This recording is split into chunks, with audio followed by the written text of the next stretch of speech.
Certinho? Então, vamos para a nossa aulinha de hoje, lá para o final eu falo mais coisas. Eu quero compartilhar com vocês aqui esse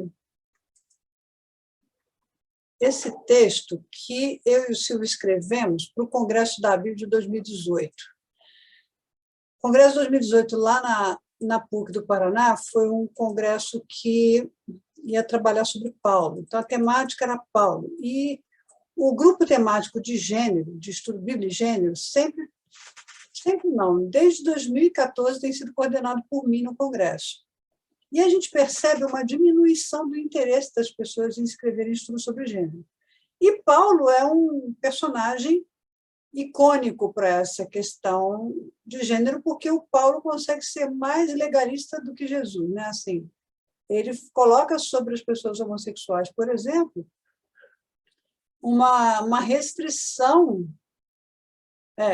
Vamos lá, não estou entrando no processo histórico se o texto é paulino, deuteropaulino, pastoral, não. Estou dizendo que os escritos considerados paulinos na Bíblia, eles colocam sobre a questão homossexual um peso condenatório, semelhante ao peso da lei de Levítico. Mas Jesus, ali no meio, não fala nada, ele tem aquilo que a gente chama de silêncio ensurdecedor. Então, como a gente estava precisando coordenar esse GT, que acabou, o pessoal não escreveu trabalhos, isso aqui acabou virando um mini curso no Congresso da Bíblia, e esse congresso agora, 2022, eu estou novamente na coordenação do GT de gênero, então vocês, por favor, tratem de escrever trabalhos sobre Bíblia e gênero para o Congresso, tá? A gente percebeu, inclusive eu estava conversando com o Fabrício esses dias, existem algumas lacunas, uns problemas muito sérios na nossa formação, de graduação, de especialização, de mestrado, doutorado, inclusive, que os nossos alunos saem desses cursos muito deficientes em algumas questões. Primeiro, revisão de bibliografia. O pessoal não sabe fazer uma revisão bibliográfica confiável. Segundo, fazer o estado da arte, fazer a atualização da pesquisa. Olha, sobre esse tema aqui, todo mundo que está falando é pá, fulano fala isso, o outro fala aquilo. O pessoal não sabe fazer isso. E a terceira coisa que o pessoal não sabe fazer é metodologia. Então, as pessoas não sabem, os alunos saem de mestrado, viu? Não sabendo escrever metodologia, não sabendo escrever revisão bibliográfica, não sabendo escrever estado da arte. O que a gente tentou fazer com esse paper aqui? Foi começar a mostrar um pouquinho de coisas rústicas que qualquer exegeta precisa saber antes de apresentar ou submeter um trabalho num congresso de Bíblia, porque ele vai submeter para pessoas da área bíblica. Então, você está cheio de exegetas ali que vão ouvir teu trabalho e que depois vão ler seu texto, mesmo que não tenham participado da sua comunicação. Então, a gente percebeu também, a gente estava pensando sobre isso, que o pessoal mistura um monte de coisa na abordagem. Então, a gente fala assim, o que você precisa saber para você usar métodos diferentes num único exercício. Tá?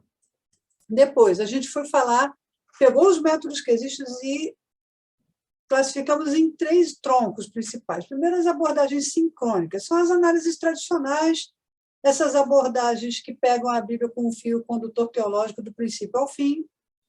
As abordagens acrônicas, que elas se concentram muito mais na análise literária, na análise, às vezes até da narrativa, muitas das vezes, o método histórico-gramatical vai bem por aí, ele não faz questão de colocar data naquilo.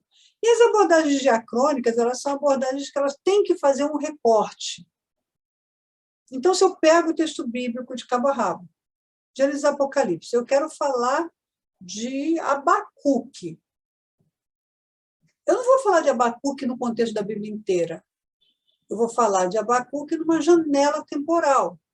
Então, eu vou fazer essa abordagem diacrônica, que seja, vou ao texto de Abacuque, vou estudar os autores que falam da datação desse livro, estabeleço em que época ele foi escrito, qual é a geografia onde ele está sendo escrito, para que público leitor principal ele está sendo escrito, e, a partir daí, eu estou com o meu texto, minha perícope, situada para fazer uma análise.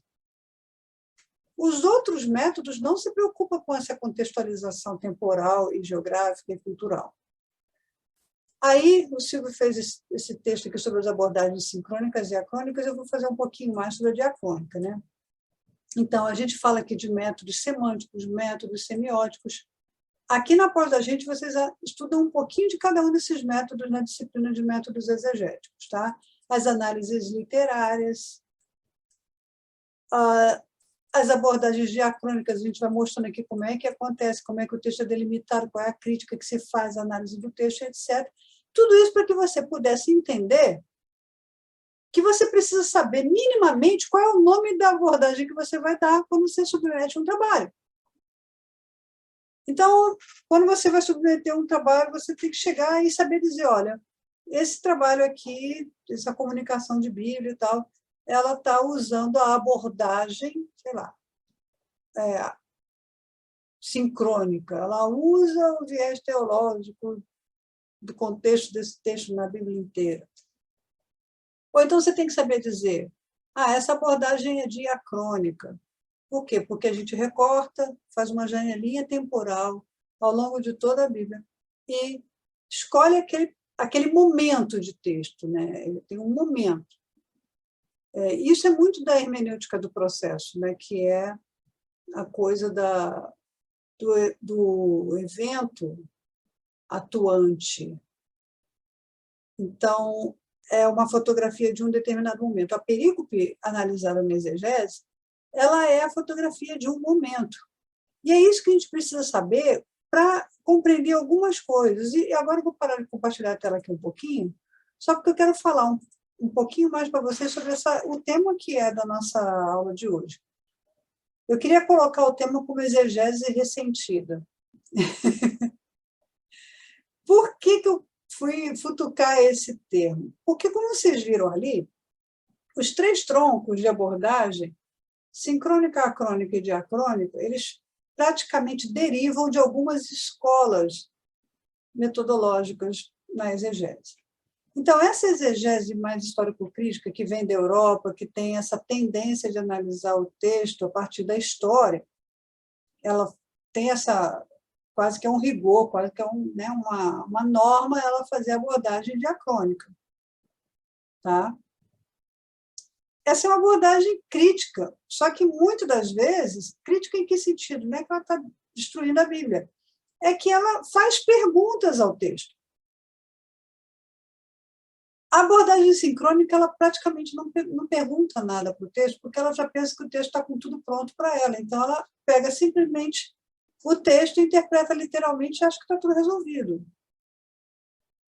Quando você está analisando um poema, por exemplo, em Salmos, você vai lidar muito com abordagens acrônicas, que são essas que não estão nem na sincrônica nem na diacrônica. Por quê? Porque vai prevalecer na tua abordagem a análise da forma como o texto está disposto, como é que o texto está funcionando. Como é que ele está fazendo paralelismo? As ideias que estão rimadas, né? Porque a rima na poesia hebraica não é de finalzinho de palavras, né? De som, não é sonora, ela é conceitual. Então, são as ideias, o modo como as ideias estão dispostas. Aqui ela fala de um jeito, aqui ela fala o contrário do que ela falou antes. Aí aqui ela fala do mesmo jeito, daqui a pouco ela fala o contrário de novo. Então, a poesia hebraica ela é intercalada desses movimentos de paralelos.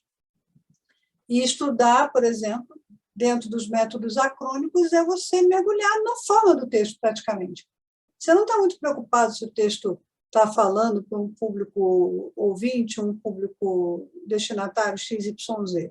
Você está considerando que esse texto vai falar para muita gente, então você está preocupado com a forma como o texto está escrito.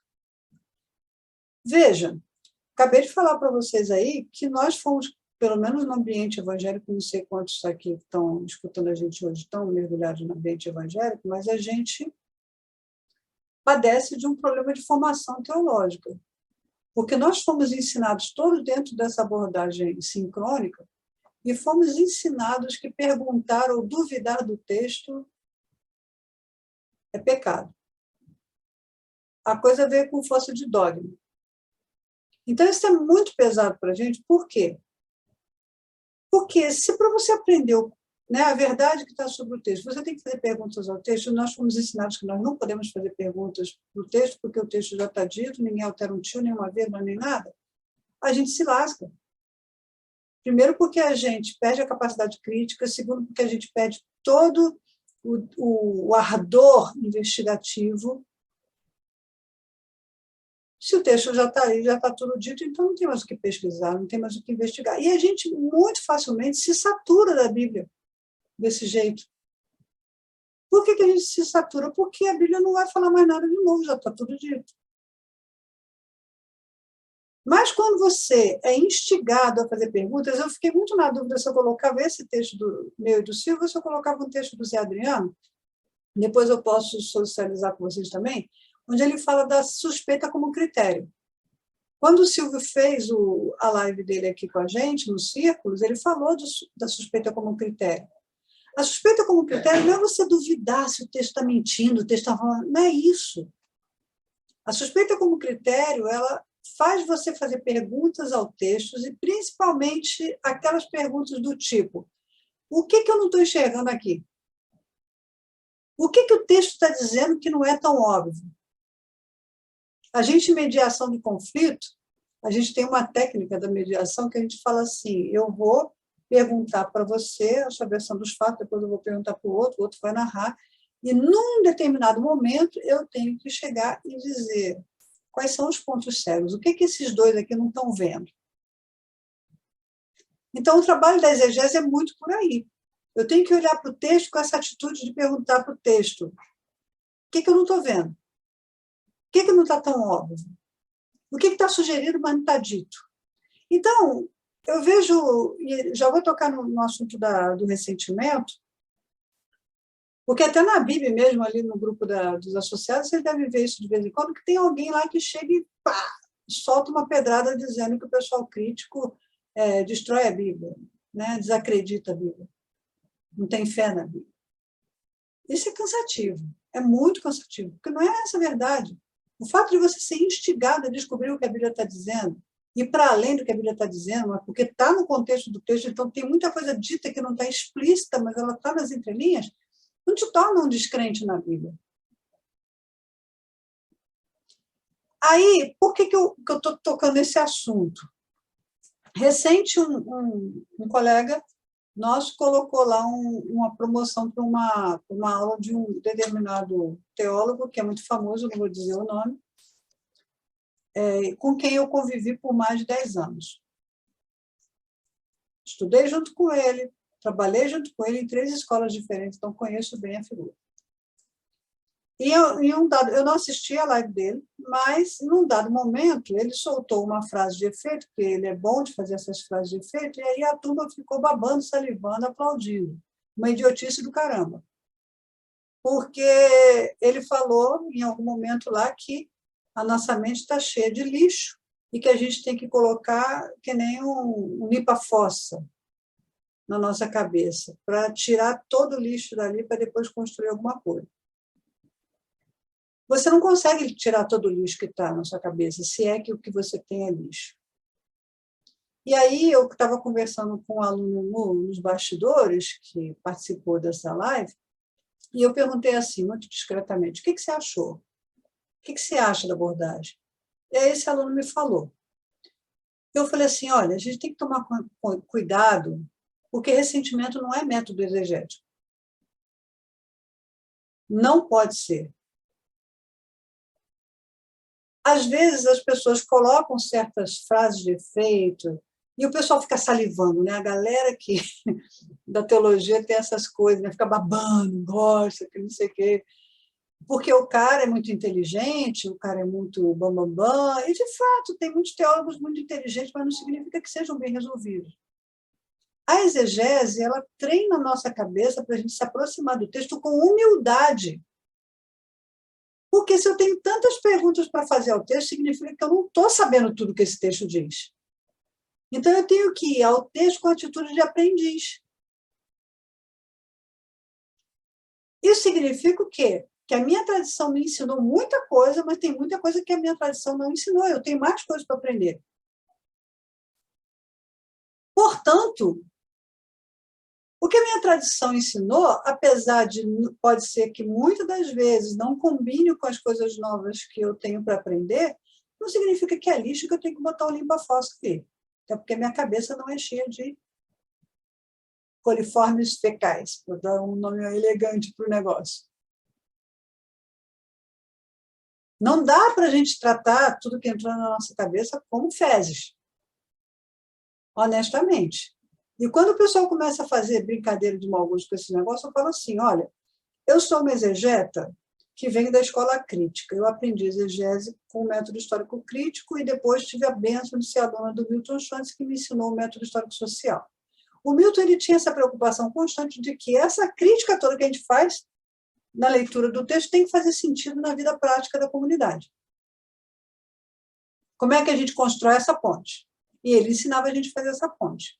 Portanto, quando a gente criou a nossa especialização, a gente falou assim, vamos fazer o que o Milton fazia. Porque o Milton passou, o Milton morreu, e está lá no céu esperando a gente um dia chegar lá para dar um abraço na gente, mas alguém tinha que deixar esse legado dele aqui funcionando. Foi o que a gente fez.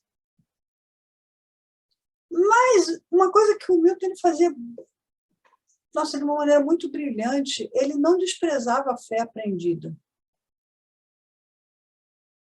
Sabe?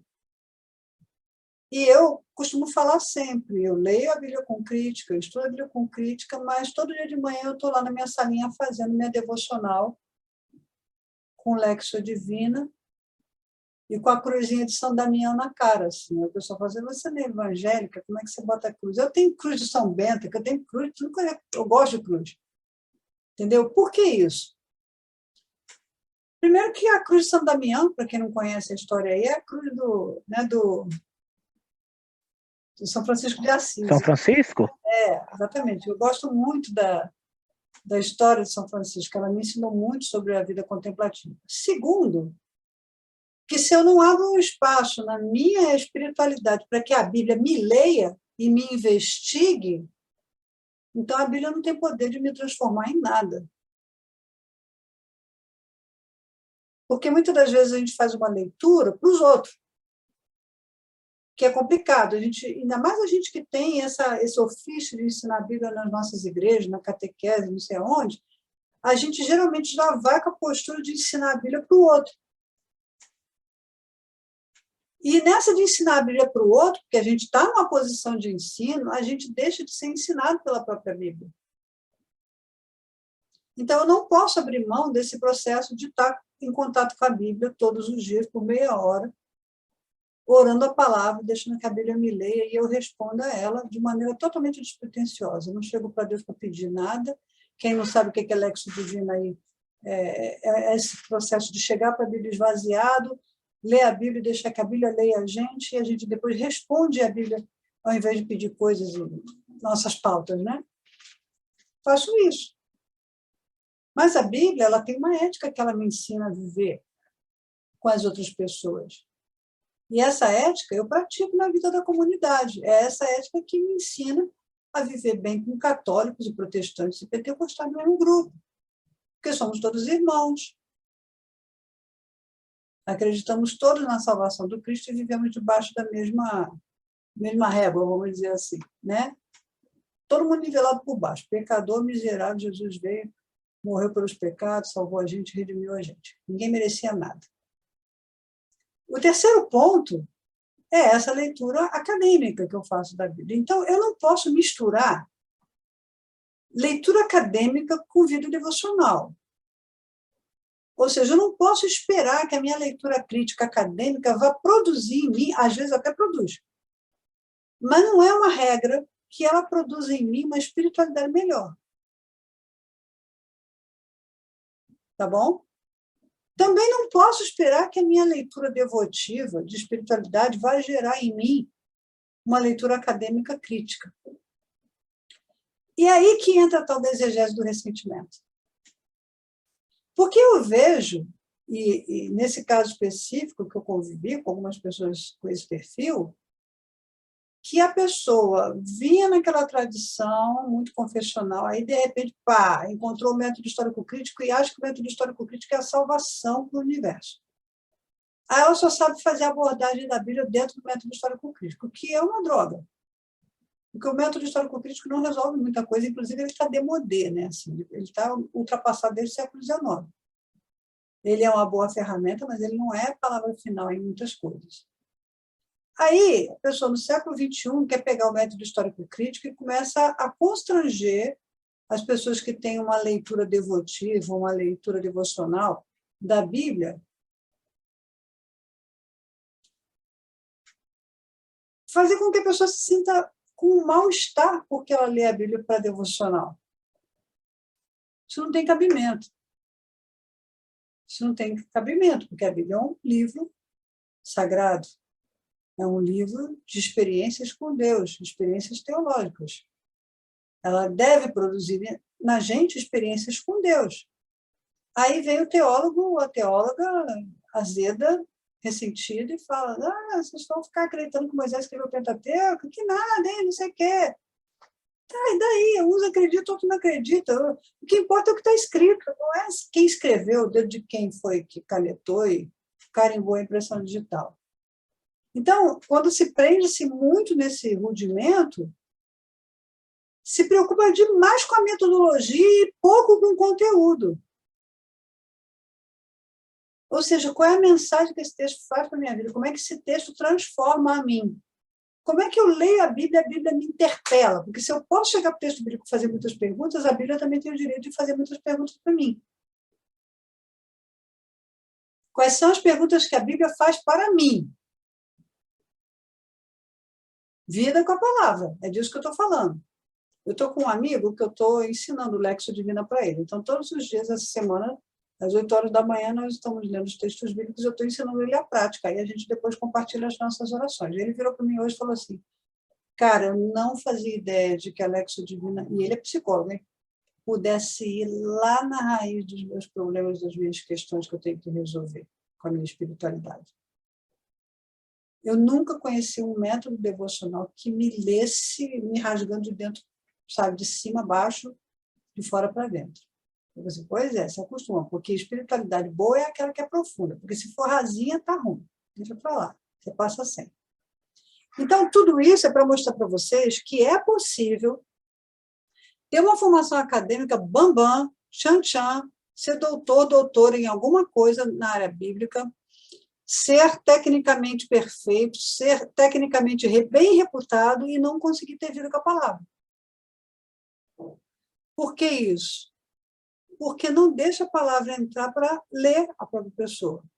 Então, o tempo todo está fazendo aquela leitura projetiva. Lê o texto, mas está errado aqui, a comunidade aqui, a política aqui, o sacerdote ali, não sei o que, o pastor. É a leitura da acusação, né? Está sempre com o dedo apontado para mostrar alguém que está cometendo um erro, mas ela nunca olha para si. Então, a espiritualidade saudável é aquela que faz a autoleitura, que fala na primeira pessoa. Eu estou lendo lá o texto de, sei lá, Eclesiastes 1, lá que falou o negócio do vento. O vento vai para o norte, o vento vai para o sul, o vento vai... E aí eu lembro que vento é o Espírito Santo também. E aí o Espírito Santo começa a falar no meu coração assim, você percebe que se você se entregar para a minha vontade, eu posso te levar para norte, sul, leste, oeste, mas você não é dona do teu rumo? Aí isso começa a questionar em mim o quê? Poder, controle. Como é que eu gosto de manter as coisas sob controle? Como é que eu fico fragilizada quando eu perco o controle das coisas? Por que uma pandemia me desestabiliza totalmente? É porque eu perco o controle das coisas, não tem governo sobre o que vem depois. Mas o texto bíblico me mostra isso. Você está vendo isso aqui, Lília? Você tem dificuldade de depender de Deus quando é Ele que está regendo o universo. Porque quando Ele rege o universo de um jeito que você não entende, você acha que está tudo errado. Isso não é a exegese que vai me ensinar. Isso não é a leitura acadêmica que vai me ensinar, é a minha leitura devocional, que eu chamo sempre de leitura de primeiro nível. O modo como eu trago outras pessoas para refletir a Bíblia comigo é a leitura comunidade, que é a leitura de segundo nível. Agora, o modo como a gente ensina a exegese aqui na pós-graduação é a leitura de terceiro nível, que é técnico. Quando você faz uma boa técnica, mas você está nutrido da leitura de primeiro e de segundo nível, você extrai da exegese histórico-crítica, histórico-social, pérolas de extremo valor. Mas quando a gente está com a cabeça formatada e confinada a só ler a Bíblia de uma determinada forma, ainda que seja de maneira crítica, a gente não consegue extrair mais nada nem daquele óbvio que a gente já está vendo, porque a gente configurou nossa preconcepção para ver aquilo sempre na Bíblia. Então, isso acontece também com esse pessoal que vinha de uma tradição muito confessional, de repente teve né, contato com a crítica e agora começa a meter fogo lá na tradição antiga, dizendo que aquilo ali não presta, aquilo ali é lixo, aquilo ali é fezes, bota limpa-fossa. Não é assim. E a gente tem que ter um carinho com a nossa tradição, no sentido de que você conhece Jesus? Você acredita em Jesus? Você acredita na salvação de Jesus? Quem é que te ensinou isso? Foi a tradição que você tem. Seja você católico, seja você evangélico. Você tem um relacionamento com Jesus, de dizer que Jesus é meu Senhor? Eu amo Jesus? Quem te ensinou isso? Foi a tua tradição. Você botar um limpa-fossa lá na tua cabeça para tirar tudo isso, ela vai tirar isso também. Então, a gente precisa ter muito cuidado, porque a leitura madura do texto bíblico é aquela que sabe fazer o filtro. Ok, tá, isso aqui eu preservo, isso aqui eu critico, isso aqui eu preservo de outra forma. Isso aqui eu posso descartar. Não é aquela que vai jogando tudo embora. Porque se você tiver... Eu estava com uma metáfora para fazer sobre esse assunto, que esses dias que me veio na cabeça e eu agora esqueci. Mas vamos pensar na edificação de um edifício. Tá? Daqui a pouco eu falo até da própria limpa-fossa. Mas, enfim, a edificação de um edifício está debaixo, está construído sobre os fundamentos, né, da estrutura do prédio. Então, cavaram muito fundo, colocaram pilastras e vigas lá que iam dar sustentação para toda a obra. Depois, colocaram concreto, fizeram um aterramento, colocaram um nível de piso, aí, a partir dali, começaram a construir. Quando você... Isso foi... Vamos pensar que essa tradição que você recebeu é o prédio que está construído aí. Se você, num determinado momento, chega na leitura da Bíblia e você descobre que não dá mais para continuar lendo a Bíblia do jeito que você lia antes, você vai derrubar o prédio todo? Ou você, de repente, vai trocar o telhado? Está com problema pane elétrica. O que tem que fazer? De repente, você vai ter que manter as pilastras, derruba as paredes, mas mantém a pilastra. Você sempre mantém alguma coisa. Você não derruba tudo. Agora, alguns teólogos têm a arte de conseguir derrubar o prédio, escavar a fundação e arrancar até as pilastras. E o que fica no lugar é um buracão que você não sabe como é que vai encher. Então, você precisa ter discernimento. Cuidado com o que você deixa entrar nesse buraco para preencher, senão você dá tiro no seu próprio pé. Né? Então, a gente precisa olhar para esse texto com compaixão, com essa reverência de que esse texto me trouxe até aqui. Eu sou quem eu sou hoje por causa desse texto bíblico. Eu não vou tirar tudo que eu aprendi sobre ele. Eu vou reelaborar, eu posso até derrubar as paredes, mas o assentamento vai ficar e eu posso erguer alguma coisa de volta naquela mesma fundação. Não vou arrancar tudo para tirar até os fundamentos. Mesma coisa com limpa-fossa. Existe algum limpa-fossa que deixa a fossa zeradinha assim, um cheirinho de sabão em pó e detergente? O limpa-fossa vai lá, tira os excessos, tá? E deixa aquele cheiro fedido lá do mesmo jeito. Eu estacionava o meu carro no estacionamento do Extra, né? Durante muitos anos eu fiz isso. E aí, de vez em quando, estava limpa-fossa lá, limpando a fossa do mercado, aquele cheiro horroroso. E quando ele sai, não está zeradinho. Não é uma fossa nova, é uma fossa velha, com cheiro de coisa podre, ela só está mais desocupada. Então, a gente tem que tomar cuidado com isso, para que a gente não faça do exercício exegético uma vingança, né, do nosso ressentimento.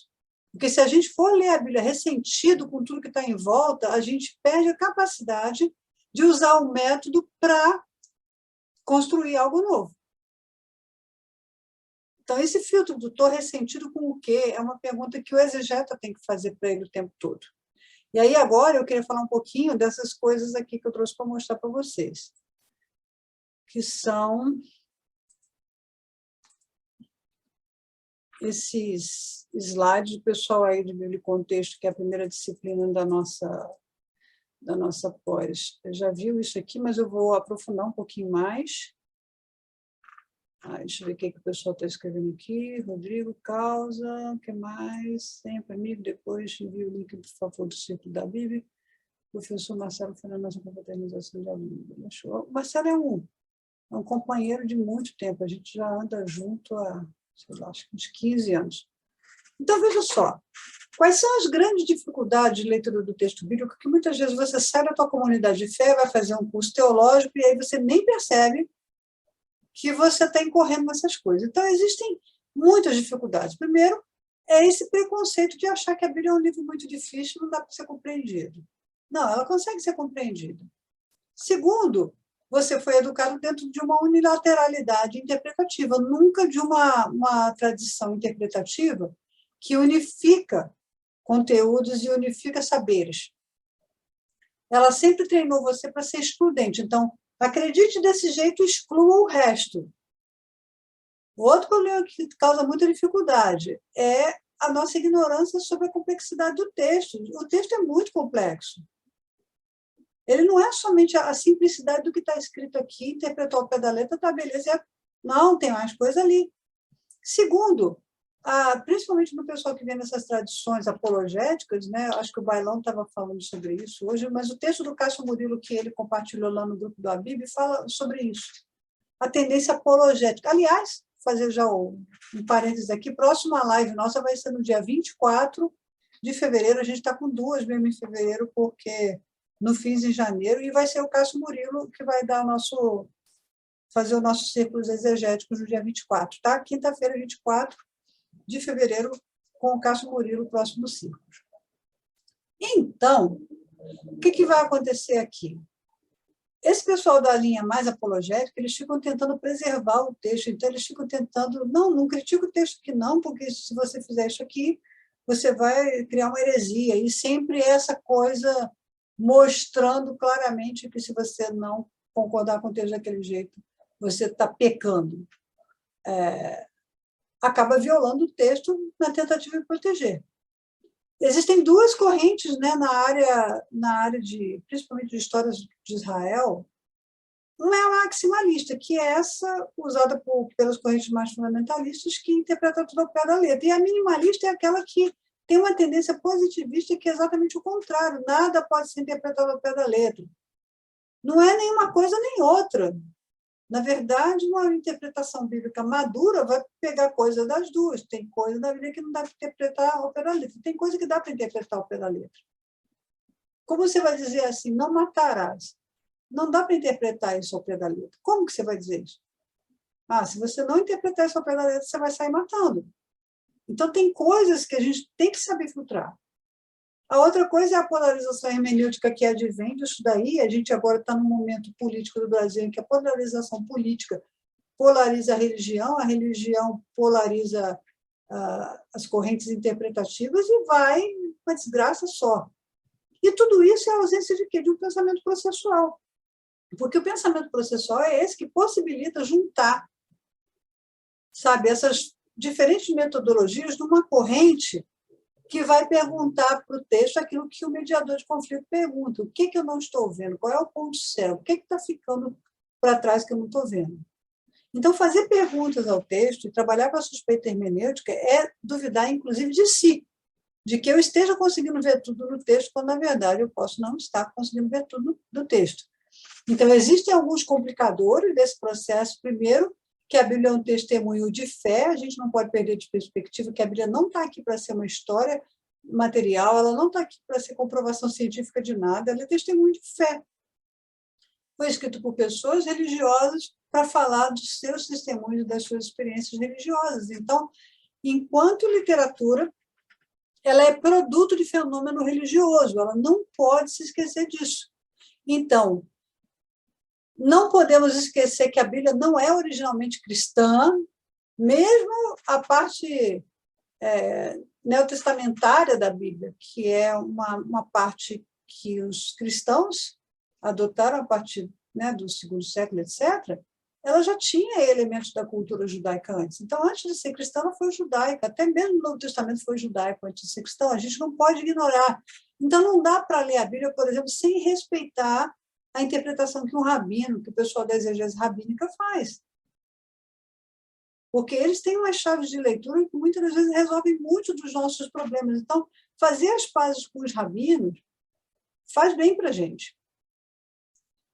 A interpretação da Bíblia, por conta dela ser produto de fenômeno religioso, ela sempre foi muito controlada, tanto nas yeshivás, quanto nos monastérios, quanto nas universidades e nas faculdades teológicas da atualidade. E ela, infelizmente, ficou enclausurada nas 3 línguas aí, hebraico, grego e o aramaico, né, junto lá, aquela coisa toda, e o latim, que foi a língua que predominou na sua tradução o tempo todo, até que veio a Reforma Protestante e criou esse divisor de águas. Então, aqui, eu queria mostrar para vocês um pouquinho da evolução desse pensamento, sabe? Que influencia e interfere na nossa interpretação da Bíblia. Por exemplo, a gente sabe que catolicismo, como religião oficial do Império Romano, é a partir de uma determinada época, século V, da Era Comum. Antes disso, o catolicismo não era uma religião universal assim. Quem a gente tinha antes disso? A gente tinha Paulo. Paulo, ele é uma referência bíblica e apostólica do modelo dos apóstolos, do modelo de plantação de igreja. Mas o Paulo ele está fazendo isso dentro de um momento histórico em que a filosofia do neoplatonismo está agraçando. Então, a referência filosófica que se tem na tradição cristã, ela é neoplatônica. Então, enquanto Paulo é uma referência de atitude missionária, de plantação das igrejas, de pregação do evangelho, a filosofia contemporânea da época do Paulo é neoplatônica. E quando Agostinho chega na história, Agostinho se torna uma referência teológica, mas vocês percebem claramente nos escritos de Agostinho que ele está muito afinado com Paulo. Agostinho, em toda a sua piedade, por ele ser um doutor da igreja, eu tenho bastante carinho para falar sobre isso, mas ele não é uma referência de alguém que fala sobre Jesus e sua vida e seu amor. Então, a gente precisa considerar isso com um peso significativo. E a gente vem, depois do século V, com os concílios, que se tornam referência doutrinária, e com Tomás de Aquino, que se torna referência teológica acadêmica. Então, antes da Reforma Protestante, esse é o desdobramento histórico. Ou seja, pega essa filosofia lá do período clássico, vem Jesus com um modelo de vida totalmente desenquadrado da religiosidade do seu tempo. Jesus ascende aos céus e vem Paulo. Só que Paulo está aqui do lado do Plotino, que é o fundador, né, dessa corrente neoplatônica. E aí muito do que a gente tem da leitura cristã, ela é neoplatônica. Tem Agostinho depois, com a sua conversão, suas confissões, e toda a sua facilidade de comunicação de conteúdos teológicos, e já na época da escolástica esse negócio está sendo formatado. Então, veja, nessa época aqui, né, em que sai entre Paulo e Agostinho, você tem divisões, você já tem rachaduras nas escolas interpretativas. Você tem aquele pessoal que está ali na região de Palestina, que é o pessoal que tem uma proximidade geográfica com os eventos da vida de Jesus. E o paradigma deles é que eles foram testemunhas dos eventos de Jesus. A apologética deles, a defesa da fé deles, é a defesa da fé que vai para o Coliseu, que se atira no meio de quem está matando, porque ela tem experiência de conversão, e o simbolismo tem uma força muito grande. Quando a igreja do Oriente rachou com a igreja do Ocidente, né, ela carrega com ela essas características aqui. E, a nível de escola interpretativa, a gente chama que essa é a escola da Antioquia, da Síria. E ela dá origem à paz do Oriente, são os patriarcas da igreja que não tiveram referência no neoplatonismo e nem na filosofia grega para fazer as suas especulações e as suas teorizações teológicas. Então, você tem Atanásio, Gregório Nazianzo, Basílio Grande e João Crisóstomo. E alguns deles aqui muito envolvidos com a mística, né? Mas você tem a escola de Alexandria. Então, lembra que Alexandria é no Egito. A capital do Império Romano é no Egito. O Império Greco-Romano é no Egito. Então, vamos lá. Ah, você tem Roma? Tem, mas a capital intelectual, onde está a Biblioteca de Alexandria, é no Egito. Ela tem uma influência enorme do helenismo. É ali o berço da filosofia grega. A apologética que se faz ali, ou seja, a defesa da fé de discurso. Então, você bota discursos para brigar. O discurso mais poderoso, mais convincente, é aquele que ganha a briga. É assim que os primeiros apologetas conseguiram defender a fé cristã nas acusações de que os cristãos eram gente que comia bebezinho, não sei o que, aquela coisa toda. E a influência filosófica que esse grupo recebe é neoplatônica. Daqui vem os pais do Ocidente, que são Ambrósio, Jerônimo, né, o grande patrono aí o santo padroeiro dos biblistas, Agostinho, Gregório o Grande, né, uma referência do papado. Então, você vai percebendo que esse modelo ocidental que a Igreja tem de compreender a fé cristã e a Bíblia, ela está muito mais ancorada aqui do que na galera do Oriente. Nós seguimos a tradição, aqui no Ocidente, nós seguimos essa tradição helênica de interpretação da Bíblia, que tem neoplatonismo impregnado pelas ventas. Então, naquela coisa da leitura crítica, é impossível você ler Paulo numa visão exegética sem fazer, Paulo aqui está sendo neoplatônico. Né?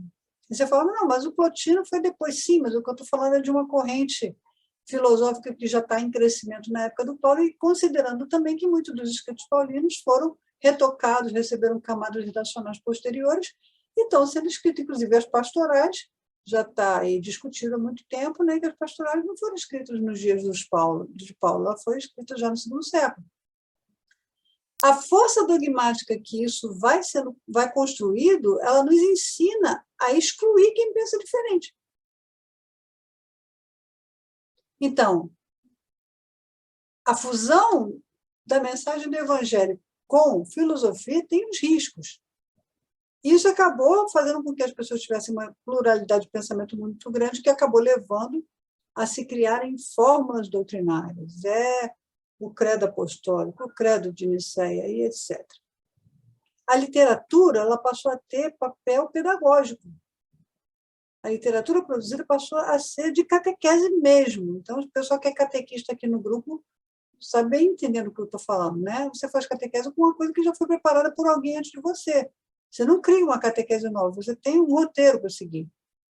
A Pax Romana, que é a suposta paz de Roma, né?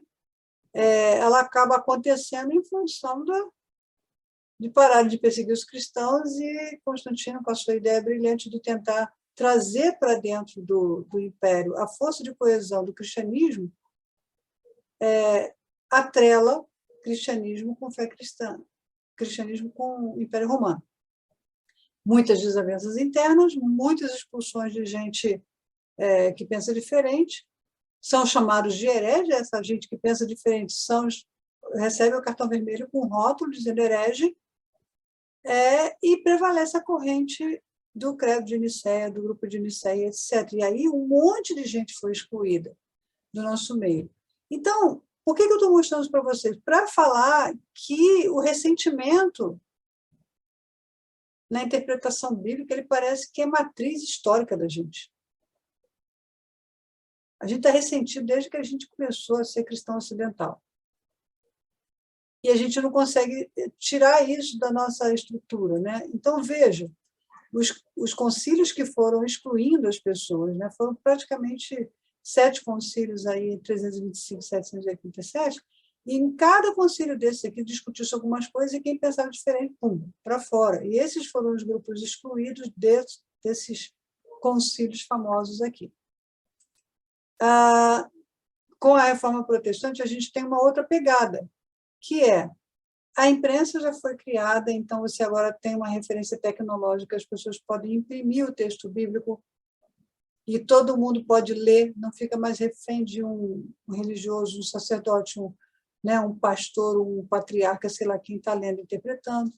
Você tem o advento do humanismo, então, do mesmo jeito que o neoplatonismo influenciava lá no passado, o humanismo influencia o momento da Reforma Protestante, você tem Renascimento como uma referência da cultura, o racionalismo como sistema de referência filosófica e o iluminismo como referência científica. Então, as aproximações que não são dogmáticas do texto bíblico começam a vir. Antes disso, você não tinha leitura bíblica que não fosse dogmática. A partir daí, você começa a ter leituras críticas do texto bíblico que não estão necessariamente voltadas para fazer a Bíblia concordar com o dogma. E aí a gente começa a perceber que a Bíblia ela tem vida própria. E quem faz uma leitura séria do texto bíblico vai perceber que a Bíblia tem esse poder de libertação. Então, agora eu vou pular aqui alguns quadrinhos, só para ir mais para o final mesmo, porque eu não quero mostrar tudo, tem muito slide aqui. Para a gente poder entender...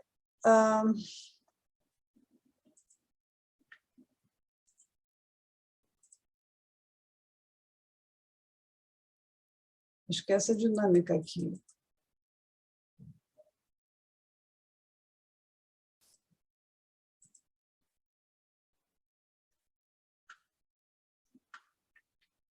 Não, é outro, espera aí. Vou achar aqui o quadrinho. Aqui já serve. Isso aqui é importante da gente lembrar.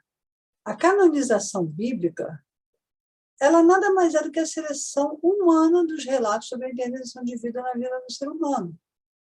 Ela não está sequer, a revelação de Deus, ela não está sequer restrita ao testemunho bíblico. Há muita revelação de Deus no nosso cotidiano que nunca foi parada no texto bíblico.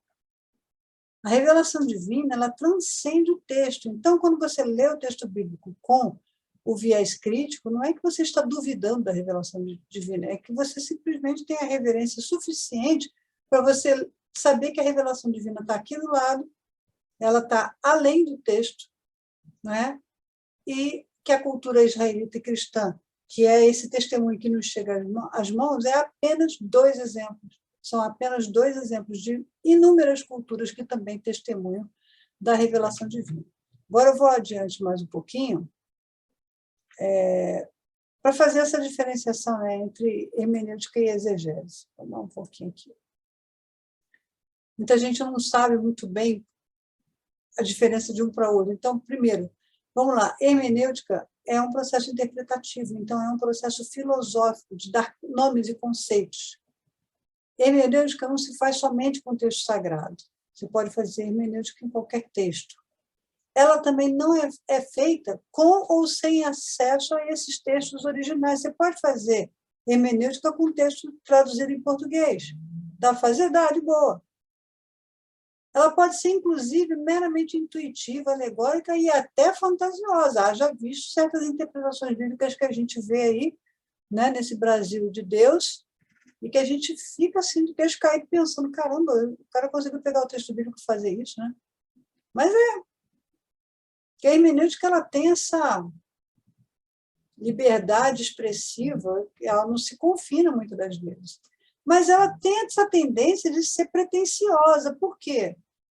Porque conforme for o cara que está fazendo a interpretação, ele vai puxar a brasa para a sardinha dele. Então, a hermenêutica não consegue neutralidade, ela também não consegue ser autossuficiente.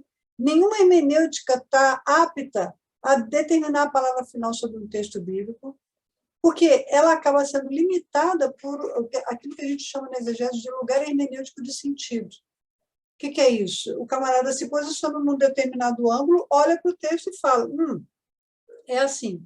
E aí ele interpreta desse jeito. Mas esse texto é assim por quê? Porque ele está nesse lugar. Se ele trocar de lugar, ele vai perceber que a interpretação pode ser outra. Por isso que é possível, por exemplo, o pessoal dos movimentos afirmativos raciais terem uma leitura negra do texto bíblico que diverge completamente daquilo que a gente está acostumado aqui. Da mesma forma, o pessoal LGBT, com a sua ótica da inclusão, consegue olhar para o texto bíblico e ter uma abordagem completamente diferente daquela que a gente está acostumado a ter. Aí, o grande erro da gente é a gente chegar e dizer que não é possível interpretar o texto bíblico assim. A gente não tem esse controle. Mas a gente sabe, inclusive, que essa hermenêutica, qualquer que seja ela, minha ou desses grupos, ela está contaminada pela visão de mundo que esse intérprete está tendo. Então, conforme muda a experiência do intérprete, também vai mudar, né, a hermenêutica. Agora, A exegese é um pouquinho mais denso. Porque a exegese é um processo literário e linguístico, ela não está restrita a um texto sagrado. Maiormente está relacionada com o teu acesso a textos originais. Então, é difícil você conseguir fazer uma boa exegese sem ter um domínio do grego e do hebraico bíblico, minimamente. Instrumental. Ela pode ser feita comparando versões traduzidas? Pode. Mas sempre que ela faz isso, ela fica limitada ao que os tradutores, traidores do texto, já deixaram escrito sobre ela. E aí, quando ela vai ao texto original, ela consegue dar para a gente materiais, recursos, para que a gente distinga a verdade da fantasia, tanto na redação quanto na interpretação do texto bíblico. Por quê? Porque a exegese é método, e é método crítico, de perguntas, ele se baseia na suspeita hermenêutica, ele está sempre suspeitando se essa hermenêutica que está sendo feita está correta ou não, e o que eu posso descobrir que não está sendo dito. O que é o ponto cego que eu não estou enxergando aqui?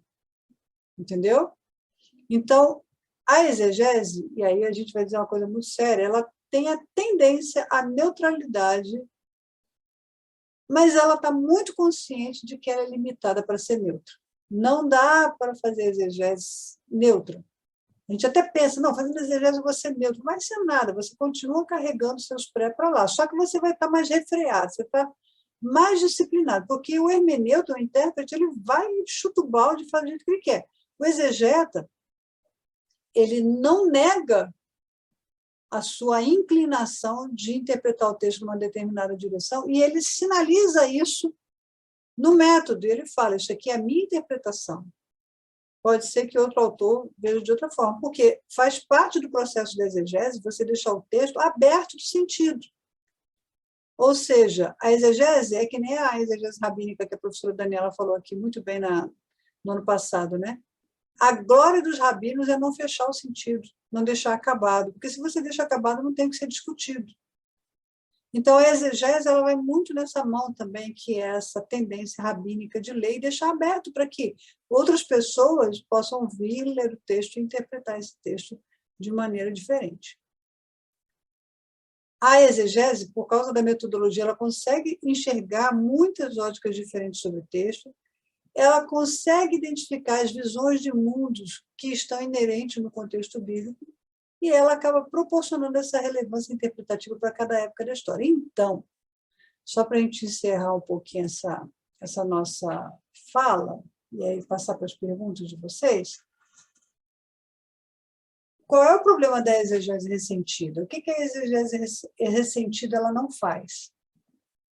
Ela não faz essa tentativa de reconhecimento de que ela não é neutra e de que ela não é sequer melhor do que a hermenêutica livre que o povo faz por aí. Mas a exegese ressentida ela vai ser tão danosa, tão prejudicial quanto a hermenêutica livre, sem método e sem categoria. Então, vamos tomar cuidado com a nossa empolgação para estudar exegese, estudar teologia, por vários motivos. Primeiro, que os teólogos da sistemática, eles raramente são biblistas. Eles são muito bem carregados de filosofia, né, de teoria dogmática, de teoria sistemática, etc., mas poucos deles vieram para o texto bíblico para estudar o texto bíblico na sua raiz. Por quê? Porque a teologia sistemática, ao criar fórmulas e sistemas doutrinários, ela pesca os textos na Bíblia que justificam aquilo que ela está tentando estruturar. A exegese não dá para pescar, você tem que ler o texto dentro do seu contexto. Então, fica muito complicado, na exegese, a gente fazer uma abordagem inclinada para uma determinada direção, conscientemente inclinada para uma determinada direção, sem se sentir culpado.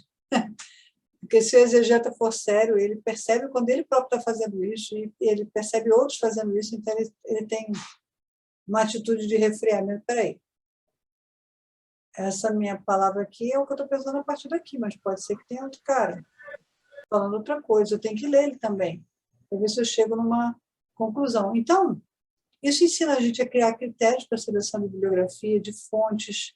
Um dos maiores cuidados que o pessoal que vai começar a estudar exegese tem que ter, é a seleção de fontes que ele vai usar para interpretar o texto bíblico. Porque de comentário bíblico por aí está cheio, só que tem gente que faz, né, um grande ensopadão de comentários. Pega comentário de tudo quanto é vertente e sai misturando na hora de interpretar o texto bíblico. Isso é um problemão também. Porque não é porque na hermenêutica processual nós vamos aproveitar um pouco de cada coisa que dá para fazer um ensopado confuso. Não é. Tem que ter método. Então, por exemplo, se eu preciso fazer uma análise textual com uma aproximação crítica, uma aproximação de gênero, eu tenho que ler autores que escrevem dentro dessa perspectiva. E não é que eu não possa, eu faço muito isso. Às vezes eu vou a um comentário bem tradicional, bem confessional, da minha antiga tradição histórico-gramatical, e consulto. Como é que eu consulto? Eu leio lá o que ele está dizendo, vejo o que dá para aproveitar, não, isso aqui pode ter coerência. Filtro, aproveito e continuo a minha vida. Não dá para aproveitar tudo. Por exemplo, eu peguei durante os anos de 2005, 2010, 6 anos seguidos de turma no CIEM, lá no Rio de Janeiro, que era uma instituição de formação missionária. E eles tinham lá na biblioteca... Os alunos do CIEM geralmente eram alunos muito assim, vulneráveis em termos financeiros. Eles não tinham esse poder aquisitivo para comprar livro, porque eles eram obrigados a estudar de tempo integral, então eles normalmente iam estudar naquele instituto com a bolsa de estudos da igreja. E aí, tudo que eles faziam de pesquisa era o que tinha na biblioteca da instituição. E a biblioteca ostentava lá aquela coleção do Champlin, de cabo a rabo, inteira, comentário bíblico. A glória dos meus alunos era pesquisar o Champlin, até o dia que eu proibi. Então, você, olha só, se vocês vão fazer exegese, vocês vão ficar consultando o Champlin para trazer respostinha pronta, eu vou dar 0. Eu vou dar 0. Mas, professora, um comentário muito bom, vai ser muito bom de acordo com quem? Aí eu peguei o Champlin, abri para ele e falei assim, olha só como ele interpreta um determinado verbete. Aí tinha, não lembro qual foi a palavra que eu vi, e aí ele falava, não, assim, assim, assim. Mas é impossível que Deus quisesse que isso acontecesse. Porque é o cara para dizer que é impossível que Deus queira alguma coisa. E assim, a gente engole esse tipo de interpretação sem nenhuma peneira. Né? Eu estou lendo um livro de um pastor muito querido aqui, que ele escreveu sobre homossexualidade e cristianismo, espiritualidade cristã e homossexualidade. Ele é um amor de pessoa, pensa numa pessoa carinhosa, amorosa. Eu amei de paixão esse pastor, ao ponto de querer que ele seja meu pai. Estou quase adotando meu pai aqui em São Paulo com ele. E aí, eu estou lendo o livro e a gente vai sentar para conversar sobre o livro dele, que ele me pediu para fazer isso. E boa parte dos comentários tem a ver com isso. Porque Deus quis, porque Deus falou, porque Deus pensa. Então, assim, é muita prepotência da gente achar que a gente dá conta de saber o que a mente de Deus pensa, porque a própria Bíblia fala, ó, a profundidade das riquezas, da sabedoria, do conhecimento de Deus, quão insondáveis são os teus caminhos, impenetráveis os teus preceitos. E a grande pergunta é, quem conheceu a mente do nosso Senhor? Isso é Paulo, hein? Romanos lá. Um dos meus textos favoritos na Bíblia é um texto paulino, que coisa, né? Então, é por aí. A gente não dá conta de, por causa do testemunho bíblico que a gente tem, a gente achar que a gente conhece Deus por causa daquilo ali. A gente conhece o que o testemunho do texto bíblico está nos revelando sobre Deus. Mas Deus não está confinado àquilo que o texto bíblico sobre ele fala, e nem sobre a nossa visão do que ele é. Muito menos ao testemunho judaico-cristão da sua manifestação na história humana. Certamente Deus se manifestou em muitas culturas, de muitas formas, e a gente nem chegou a tomar conhecimento. E aí a gente precisa estar aberto para descobrir coisas novas. A exegese, ela treina a gente para ficar aberto, para sempre descobrir coisas novas. Beleza? Parei. Agora é com vocês. Quando vocês se preparam para fazer perguntinha aí, deixa eu fazer a chamadinha lá da galera aqui. Aí eu vou ter que fazer o seguinte, vou ter que minimizar a janela.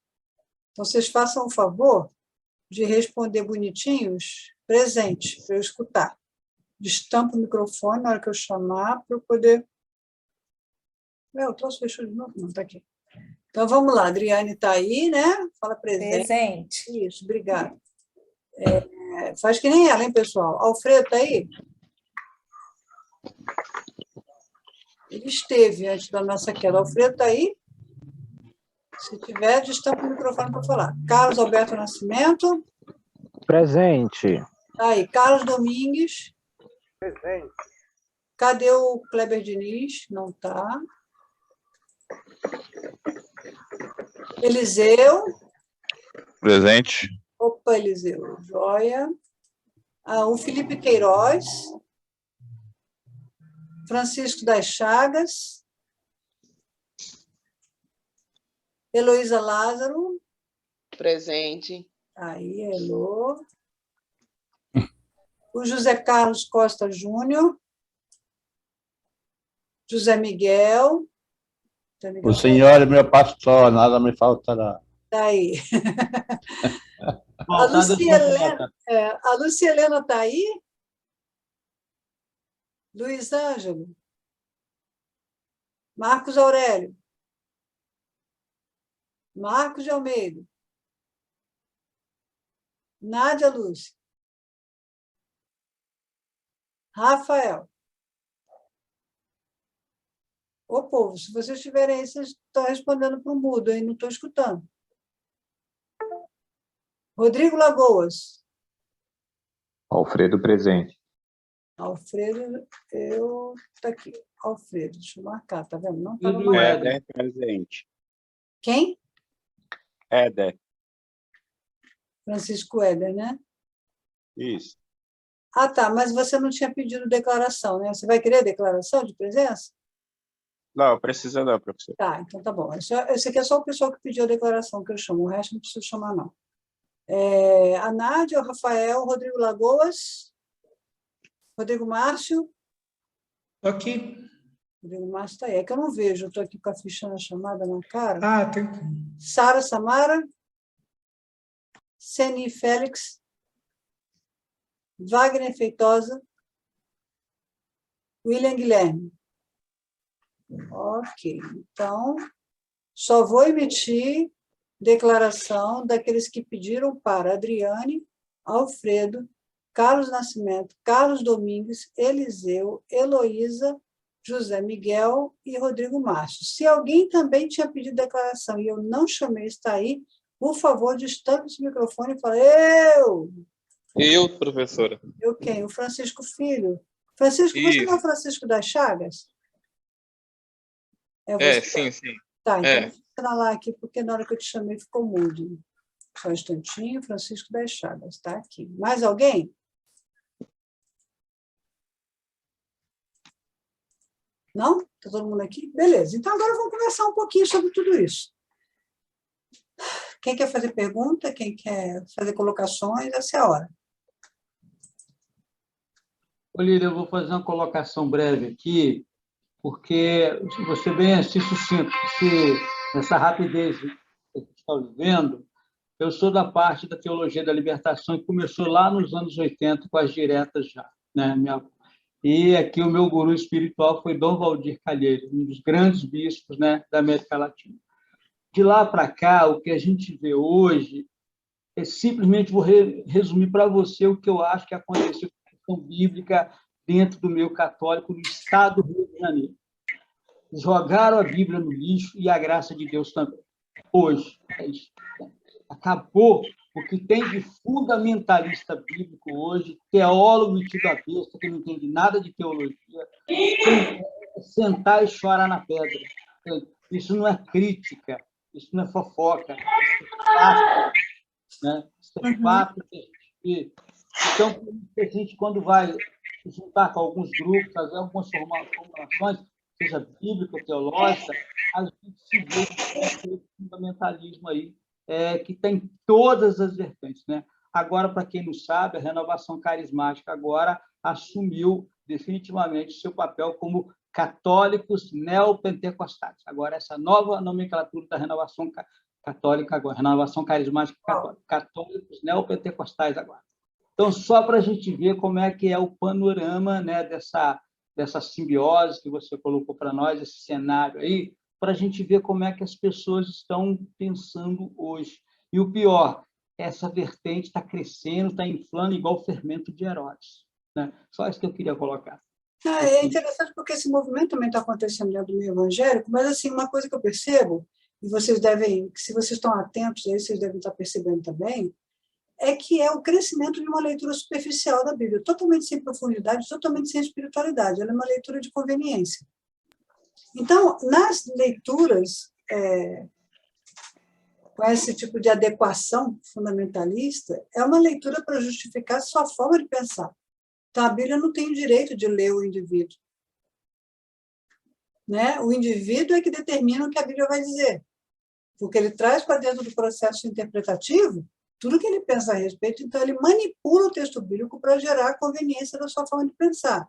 Se a Bíblia tivesse a liberdade da leitura libertadora, né, da Bíblia, que a gente sabe que é uma leitura cheia de graça, né? Se a Bíblia tivesse a liberdade de nos ler com graça, isso não aconteceria. Mas como ela está confinada ao sistema de leitura da conveniência, né? Então ela fica se adequando, ela vai sendo manipulada para se adequar a essas vertentes. Aconteceu um negócio muito interessante. Agora, semana passada, eu fui procurada por uma pessoa que queria estudar exegese com a gente e perguntou como é que era o nosso método. Eu falei. Depois ele foi lá ele ficou metendo pau na teologia da libertação. Eu detesto a teologia da libertação, eu odeio a teologia da libertação. E aí, falando cobras e lagartos, eu falei assim, olha, a gente estuda a teologia da libertação dentro da nossa hermenêutica da libertação, dentro da nossa pós, mas como uma corrente. Se você não quiser fazer uma leitura libertadora, você não é obrigado, mas você sabe que o método está ali. Que eu odeio, que não sei o que e tal. Expliquei tudo, o sujeito me tomou um tempo. Aquele dia ele ficou umas 2 horas comigo no telefone, sabe? Foi muito cansativo. Mas aí pensei que eu tinha explicado. No dia seguinte, ele tinha ido ao site e ele agarrou em 2 palavras que ele leu no site da pós. A finalidade é trazer o texto bíblico para gerar vida e esperança na vida da comunidade de fé. Pronto. Ele veio no dia seguinte, de novo, me interpelando, indignado, dizendo isso aqui é teologia da libertação, eu já estou de saco cheio desse negócio, porque eu já vi uma destruição enorme nas comunidades eclesiais de base, eu não aguento nem ouvir falar, me arrepio todo, e tal, fazendo meu irmão. Se para você a gente pegar um texto bíblico e gerar esperança na vida das pessoas é um trabalho danoso,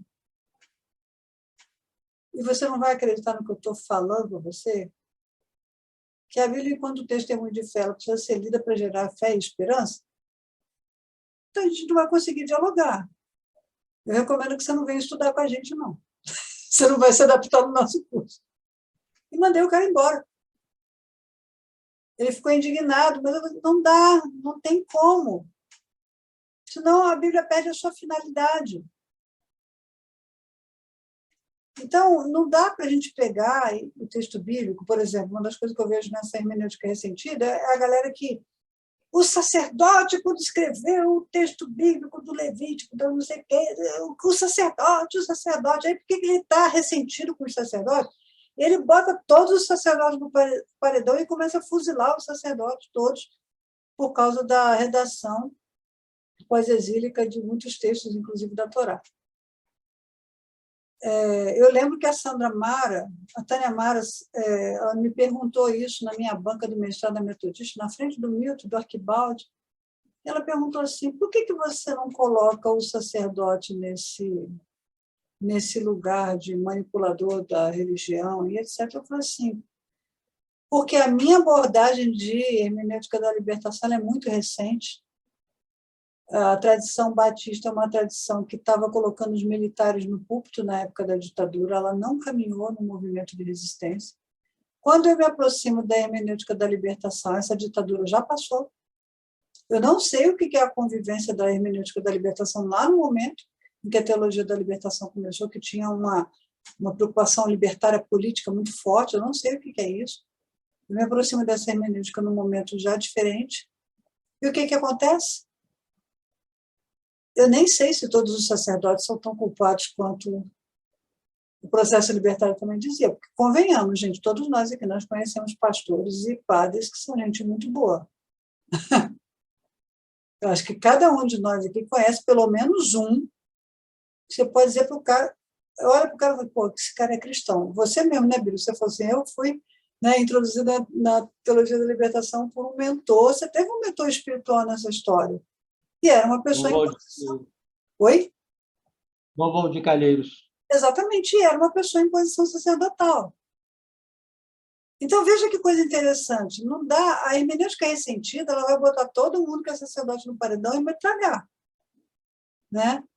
A hermenêutica que não é ressentida, a exegese que visa se apropriar do texto bíblico, para descobrir a verdade do texto sem esse ressentimento, ela vai olhar e ver, não, mas entre os sacerdotes levitas lá tinha gente boa.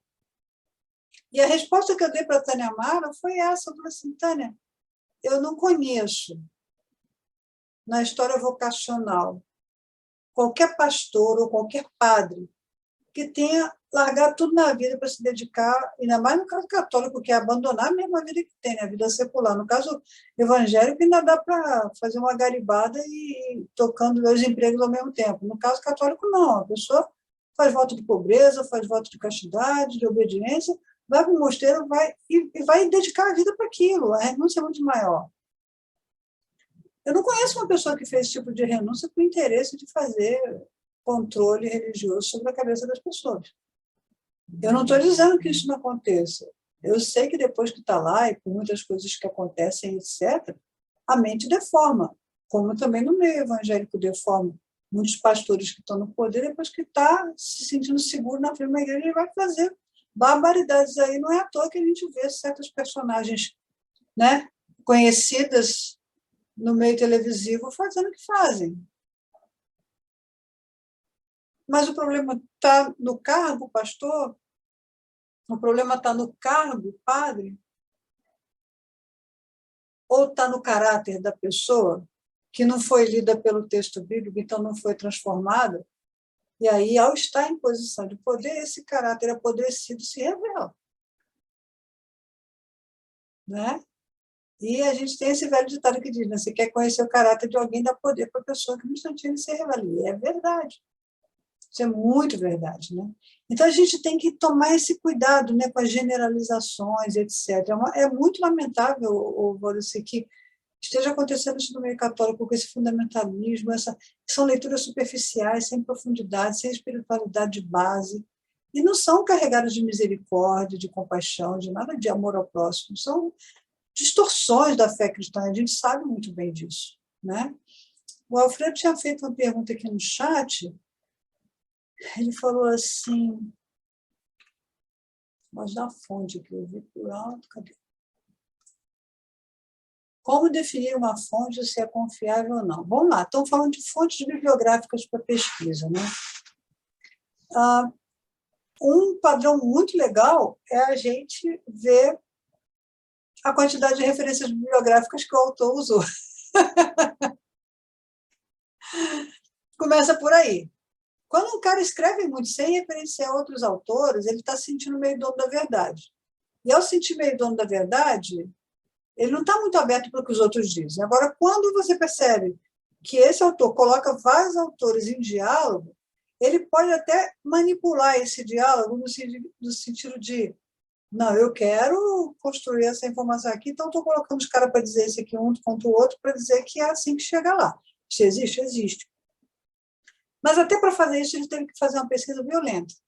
Então, ele teve que ler muita coisa.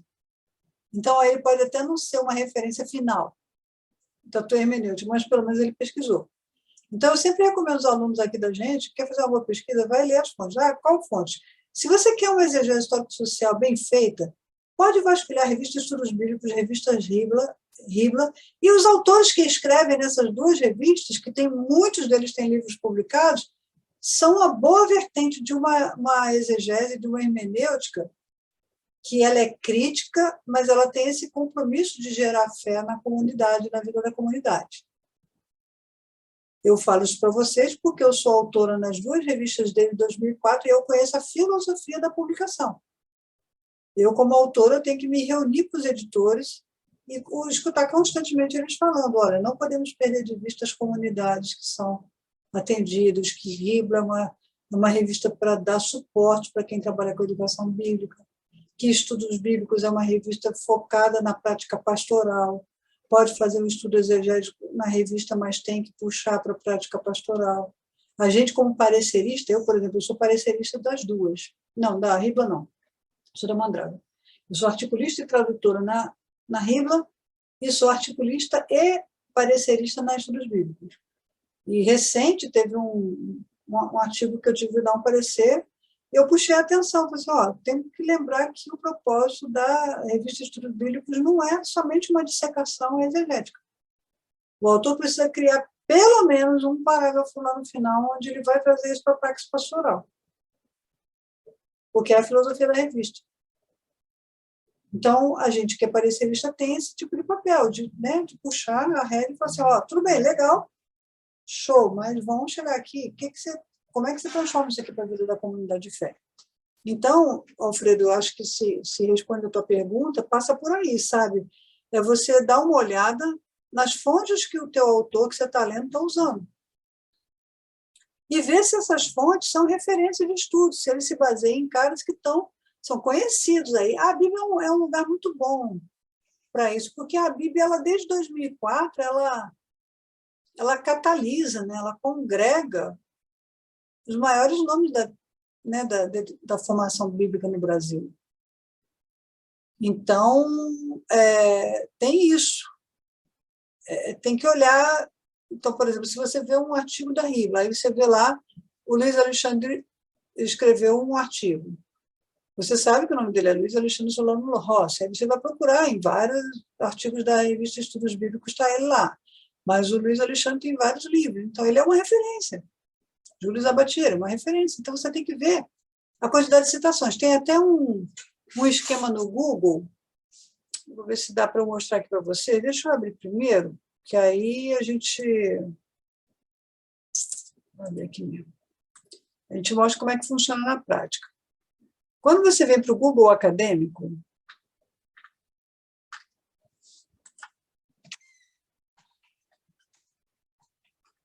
vou já compartilhar a tela. Deixa eu só abrir aqui.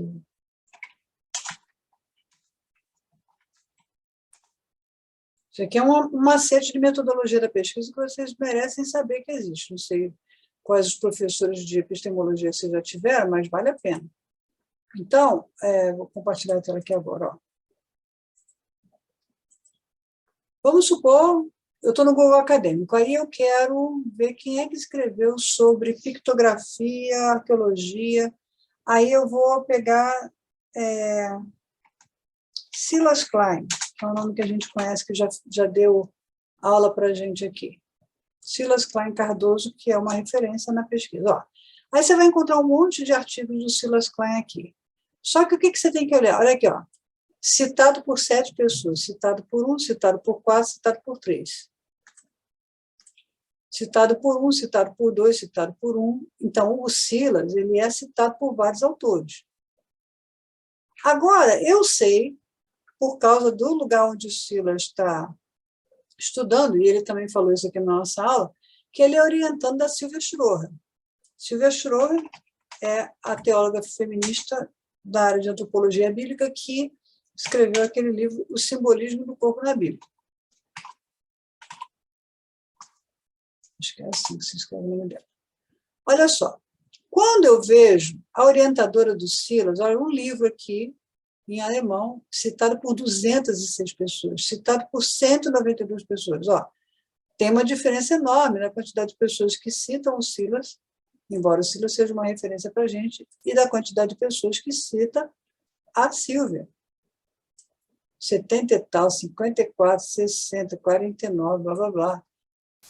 Isso aqui mostra para a gente se o cara é uma referência, se esse autor é uma referência. Então, um grosso modo, assim, bem legal, é vocês fazerem por aqui. Então, por exemplo, vou fazer uma coisa bem prepotente aqui. Lília Dias Mariano.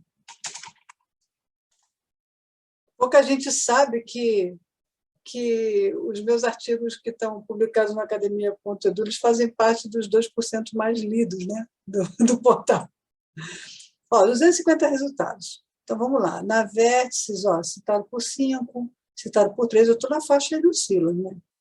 Não tem muitas citações, mas tem um bocado.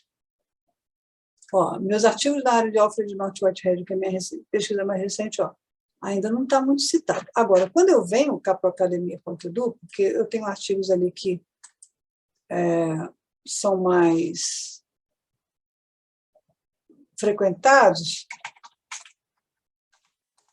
vocês vão ver lá que tem um monte de gente citando. Eles não falam não que eles querem que eu pague o negócio, né? Não vou ver aqui não. Deixa eu ver se eu consigo abrir aqui. Esse aqui não vai dar. Esse aqui, Alfredo, é um grosso modo, assim, bem grosso modo mesmo, mas que, sabe, economiza um bocado de pestana da gente saber quem é referência de quê. Então, por exemplo, ó, se eu for aqui no meu perfil do academia.edu, de onde está esse artigo que eu socializei para vocês, vai ficar lento quando ele está compartilhando a tela, né? Ó, aqui eles vão falar. Geralmente eles botam aqui um percentual. Você vai conseguir carregar aqui.